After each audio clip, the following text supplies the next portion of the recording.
Hello, welcome to Gen study. आज जो हम टॉपिक से डील करेंगे अपने प्रीलिम्स के लिए वो टॉपिक हमारा है यूनिफॉर्म सिविल कोड। बहुत ही इंपॉर्टेंट टॉपिक है जिसको आज हम डील करने वाले हैं। चर्चाओं में भी बना हुआ है, करंट अफेयर्स का भी ये टॉपिक है।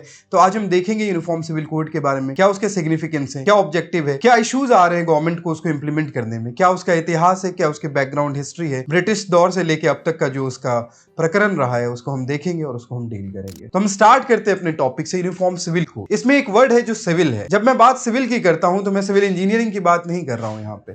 यहाँ बात मैं कर रहा हूं सिविल और क्रिमिनल की बात कर रहा हूं। दो लॉज होते हैं हिंदुस्तान में। एक लॉ होता है जो सिविल लॉज होते हैं, एक लॉ होता है जो क्रिमिनल लॉ होता है। सिविल लॉज जो डील करता है वो हमारे मैरिज, इनहेरिटेंस, इन सब चीजों से डील करता है। और जो हमारे क्रिमिनल लॉ होते हैं वो हमारे क्राइम से डील करते हैं, जैसा कि उसके नाम से भी पता चल रहा है। तो ये यूनिफॉर्म सिविल कोड जो हमारे यूनिफॉर्मिटी को दर्शाता है, उस चीज की बात हम करेंगे। हम देखते हैं आज अपने टॉपिक की शुरुआत क्या होती है। सबसे पहले अगर हम बात करें यूनिफॉर्म सिविल कोड के इंट्रोडक्शन के बारे में, तो इसका इंट्रोडक्शन बहुत ही बेसिक इंट्रोडक्शन अगर हम बात करें तो ये आर्टिकल 44 से डील करता है इंडियन कॉन्स्टिट्यूशन के, जिसको कि हमने डीपीएसपी में डाला है। हम बात करेंगे कि इसको हमने डीपीएसपी में क्यों डाला, क्यों हमने इसको फंडामेंटल राइट में नहीं डाला, किसके व्यूज थे इसमें, नेहरू के क्या व्यूज थे, अंबेडकर के क्या व्यूज थे, इन सभी चीजों पर हम चर्चा करेंगे। सबसे पहले इंट्रोडक्शन अगर हम देखें तो the uniform civil code is a directive principle enshrined in article 44 of the constitution of India. जैसा कि मैंने आपको बताया है कि आर्टिकल 44 से डील करता है, और जो आर्टिकल 44 है वो हमारा डीपीएसपी में आता है। It proposes the idea of common set of laws governing personal matters such as marriages, divorce, inheritance and adoption for all citizens of India regardless of their religion or faith। जब हम marriage की बात करेंगे, जब हम divorce की बात करेंगे, जब हम इनहेरिटेंस की बात करेंगे, इन चीजों के बारे में जब भी हम बात करेंगे तो ये कॉमन लॉ की बात करता है, एक कॉमन लीगल प्रैक्टिस की बात करता है, इररिस्पेक्टिव ऑफ देयर रिलीजन। क्या तरीका है हिंदू में शादी का, क्या तरीका है मुस्लिम्स में शादी का, क्या तरीका है अदर रिलीजन में शादी का। आपको पता है सभी अपने अपने रीति रिवाज और अपने रिचुअल से शादी करते हैं, लेकिन यूनिफॉर्म सिविल कोड क्या कहता है कि हम इक्वलिटी की बात करेंगे, हम सबको एक प्लेटफॉर्म में लाने की बात करेंगे। आगे देखते हैं, हम इसके ऑब्जेक्टिव की बात करते हैं। किसी भी चीज की कुछ ऑब्जेक्टिव्स होते हैं। यूनिफॉर्म सिविल कोड के क्या ऑब्जेक्टिव है? तो objective behind the UCC is to promote social justice, gender equality and secularism. जब हम सारे रिलीजन को एक प्लेटफॉर्म पे लाके खड़ा कर देंगे, सभी जो हमारे सिविल कोड्स हैं उसको जब हम एक प्लेटफॉर्म पे खड़ा कर देंगे, उससे हम किसको इनहांस करेंगे? तो हम अपने सोशल जस्टिस को इनहांस करेंगे, हम अपनी जेंडर इक्वलिटी को इनहांस करेंगे, हम अपने सेकुलरिज्म को इनहांस करेंगे। आगे और क्या हो सकता है? By harmonizing diverse personal laws prevalent. हमारे यहाँ पर्सनल लॉज चलते हैं, Muslim personal law, Hindu personal law, उन सभी चीजों को हम न्यूट्रलाइज करेंगे, हार्मोनी की तरफ हम बढ़ाएंगे अपनी सोसाइटी को।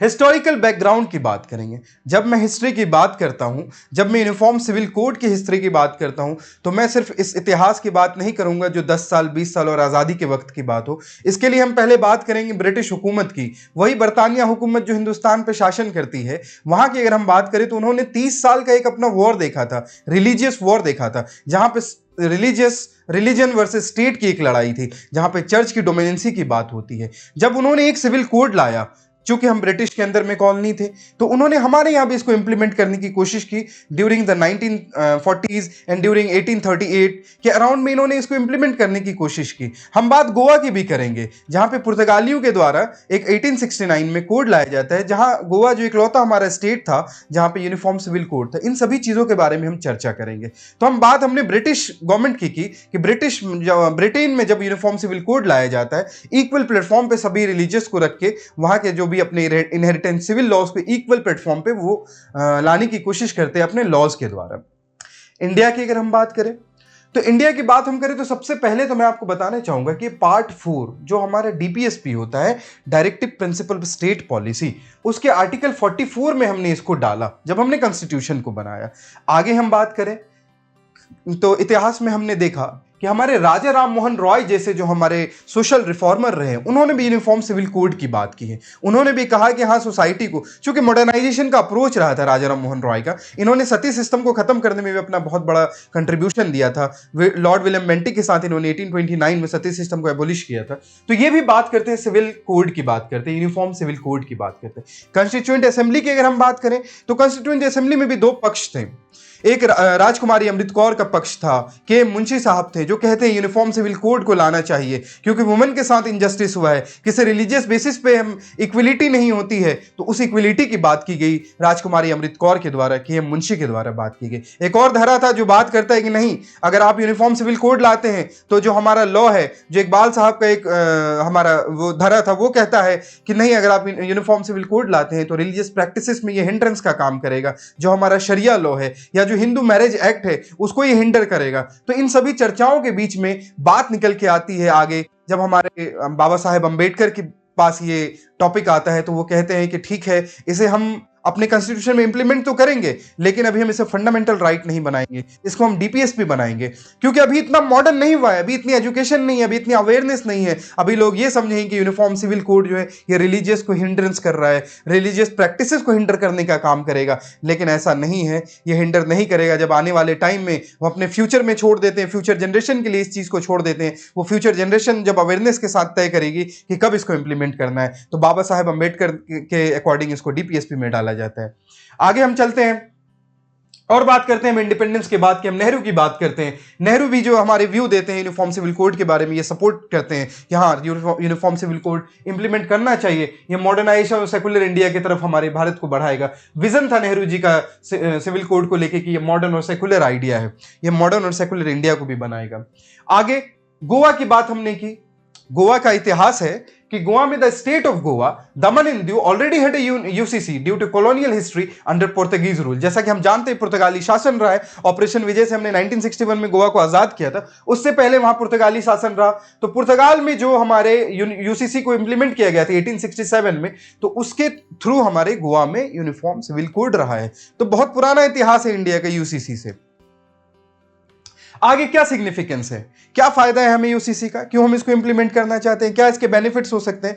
तो अगर हम इसके सिग्निफिकेंस की बात करते हैं तो ये हमारी इक्वलिटी बिफोर लॉ, ये हमारा इसका सिग्निफिकेंस है कि इक्वलिटी बिफोर लॉ की बात करता है, नेशनल इंटीग्रेशन की बात करता है, सिंप्लीफिकेशन ऑफ लीगल सिस्टम की बात करता है। सिंप्लीफाई हो जाएगा, हिंदू मैरिज सिंपल हो जाएगा, मुस्लिम मैरिज सब एक प्लेटफॉर्म पे आ जाएंगे, तो लीगल सिस्टम के सिंप्लीफिकेशन की भी बात हो जाती है। वुमेन इंपावरमेंट की बात होती है, यहाँ पे सेकुलरिज्म की बात होगी। हमने वुमेन इंपावरमेंट की बात की, हम अभी कुछ केसेस को डील करेंगे तो मैं आपको उसमें बताऊंगा कैसे वुमेन इंपावरमेंट की तरफ भी हमारे यूसीसी हमें अप्रोच करवाता है।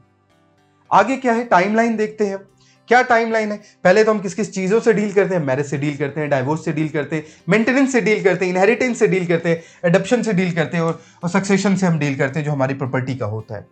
अगर हम टाइमलाइन की बात करें, देश आजाद 1947 में होता है, उस वक्त ही यूसीसी की बात की जाती है, लेकिन 1948 में आर्टिकल 44 में जब इसको डाल दिया जाता है, यूनिफॉर्म सिविल कोड को पार्ट 4 में डाल दिया जाता है हमारे 1948 के ड्यूरेशन में ही।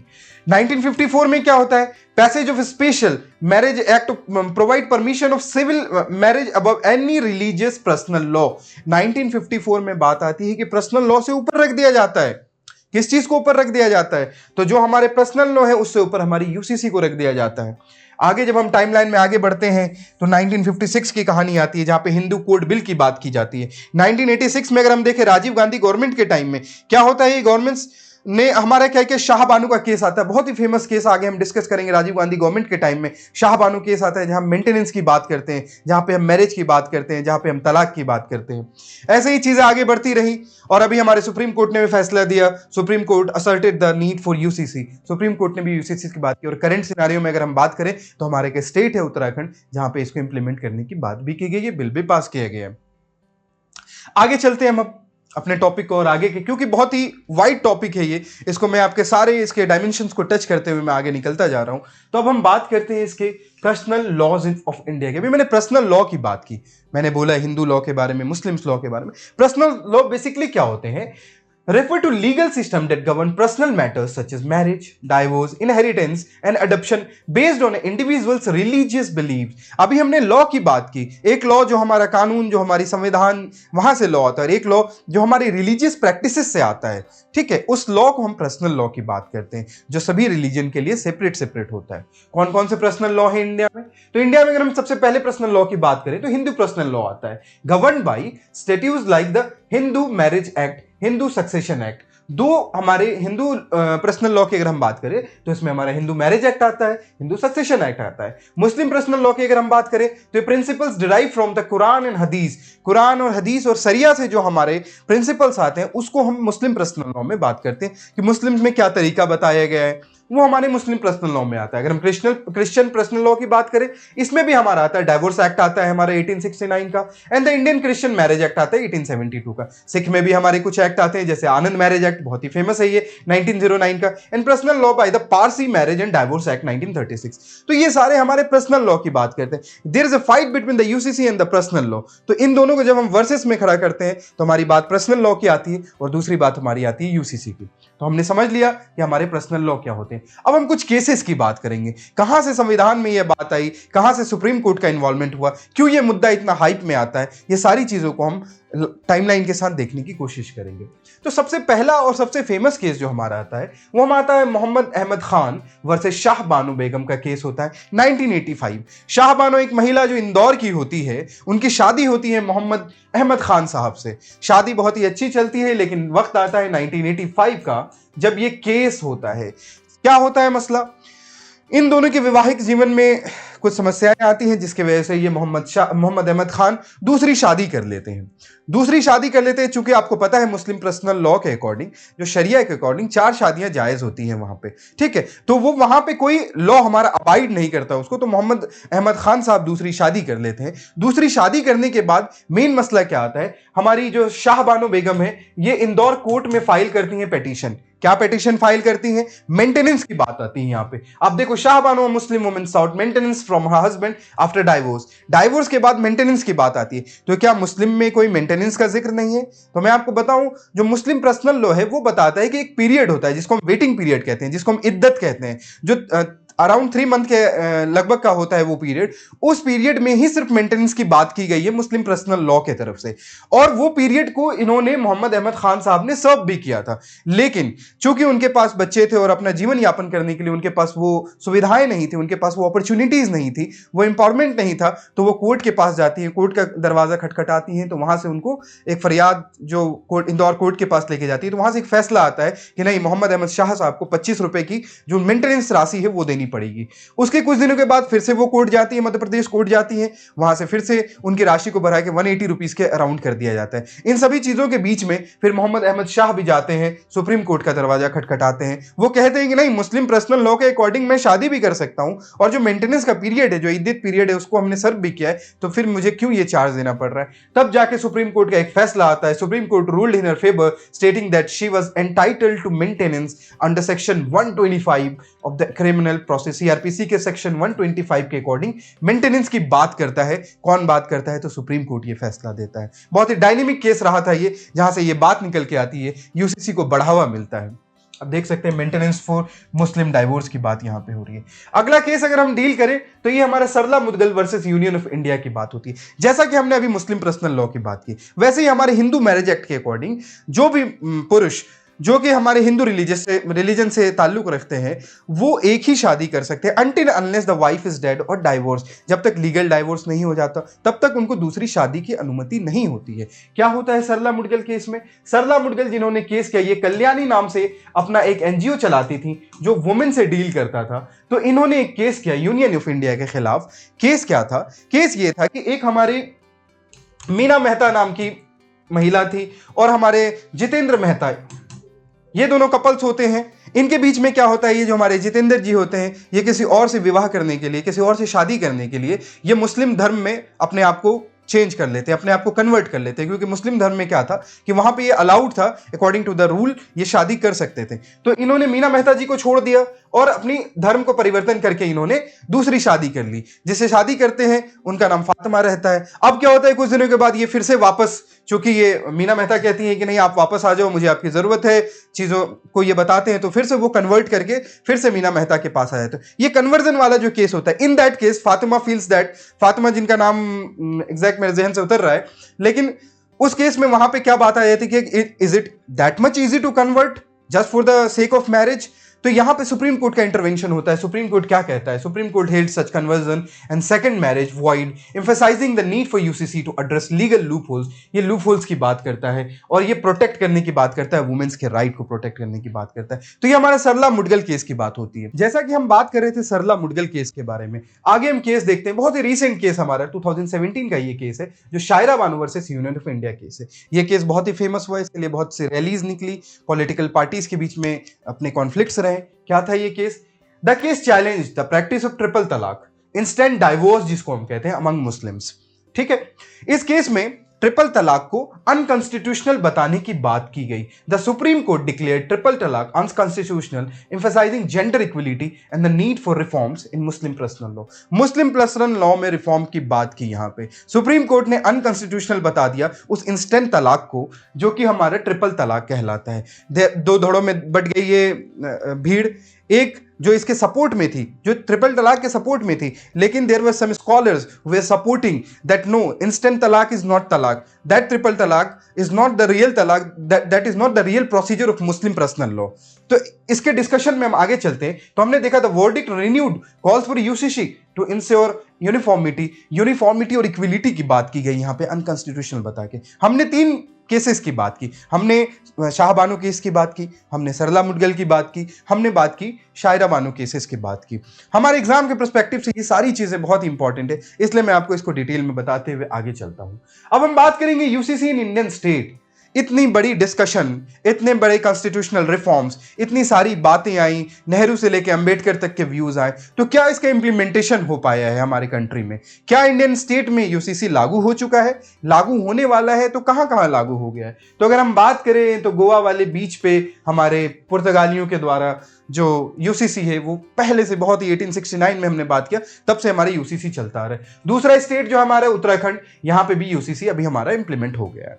क्या चैलेंजेस आते हैं यूसीसी को इंप्लीमेंट करने में, ये सारी चीजें हम आगे डिस्कस करेंगे। अब हम देखते हैं चैलेंजेस के बारे में। जैसा कि आपने देखा कि जब भी बात रिलीजन वर्सेस स्टेट की आती है, रिलीजन वर्सेस लॉ की आती है, जब भी बात रिलीजियस वर्सेस मुस्लिम पर्सनल लॉ या हिंदू पर्सनल लॉ की बात आती है, तो एक कॉन्फ्लिक्ट होता है। लोगों की एक टेंडेंसी होती है, क्योंकि हमारा देश बहुत ही डाइवर्स देश है, बहुत ही कल्चरल रिच देश है, तो यहां पे जब भी बात आती है रिलीजन की तो एक टिल्टेशन हमने देखा है। यही रीजन था कि ब्रिटिश ने ब्रिटेन में तो यूसीसी लागू किया, लेकिन इंडिया में नहीं किया, क्योंकि वो जानते थे इनको रूल करना है तो इनके रिलीजन में हमें इंटरफेरेंस करने की जरूरत नहीं पड़ेगी। तो अब आप देखिए, मौजूदा गवर्नमेंट जो हमारी डेमोक्रेसी है, इसके अकॉर्डिंग जब ये इंप्लीमेंट करना चाहते हैं तो बहुत सारे चैलेंजेस का सामना करना पड़ता है। क्या क्या चैलेंजेस होते हैं उसको हम डील करते हैं। हमारे चैलेंजेस सबसे पहली तो ये हो जाती है कि रिलीजियस ऑपोजिशन की बात हो जाती है। कभी हिंदू रिलीजन आके अपने इनहेरिटेंस की बात करते हैं, कभी मुस्लिम रिलीजन से आके अपने इनहेरिटेंस की बात करते हैं। ये सारी चीजों का सामना करना पड़ता है इनको।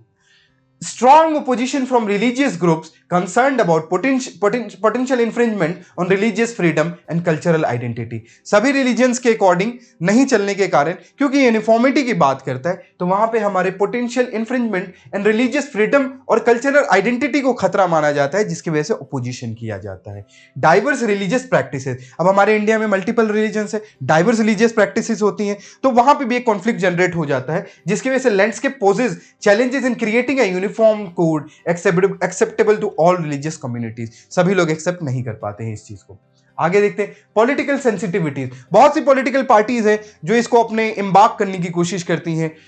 UCC is a politically sensitive issue with different political parties taking opposing stances based on electoral consideration। अब जहां पे जो अपने वोटर्स के अकॉर्डिंग डील करता है, जिसके जो वोटर्स वो उसके अकॉर्डिंग बात करता है, तो पॉलिटिकल ये मुद्दा बन जाता है, जिसकी वजह से हमने पॉलिटिकल सेंसिटिविटीज का भी बात किया। वोट बैंक की राजनीति करने के लिए अलग अलग तरीके से हम इसको डील अपने अकॉर्डिंग इसको ढालने की कोशिश करते हैं, जिसकी वजह से ये सेंसिटिविटी को बढ़ाता है। सोसाइटल रेजिस्टेंस भी होता है, बहुत सारी सोसाइटल रेजिस्टेंस यहाँ पे embrace changes in traditional practices and custom. क्योंकि अब हम झारखंड में जाके अगर हम बात करें, वहां सरना सिस्टम होता है, वहां अलग सिस्टम से मैरिज होता है, वो हमारे कास्ट, हमारे ट्राइबल, सभी चीजों को एक प्लेटफॉर्म पे, एक बैकग्राउंड पे लाके खड़ा करने की बात करता है। इसलिए हमारे सोसाइटल रेजिस्टेंस की भी बात हम देखते हैं, जो हमारे ट्राइब्स के अकॉर्डिंग होता है। लैक ऑफ कंसेंसस, सबसे बड़ा मसला है लैक ऑफ कंसेंसस का। Lack of consensus among stakeholders on the need for content of uniform code hampers it implementation. हमारे अंदर एक कंसेंसस नहीं बन पाता है, हम एक प्लेटफॉर्म पे आके, एक मत पे आके बात नहीं कर पाते हैं और इस चीज को सपोर्ट नहीं कर पाते हैं।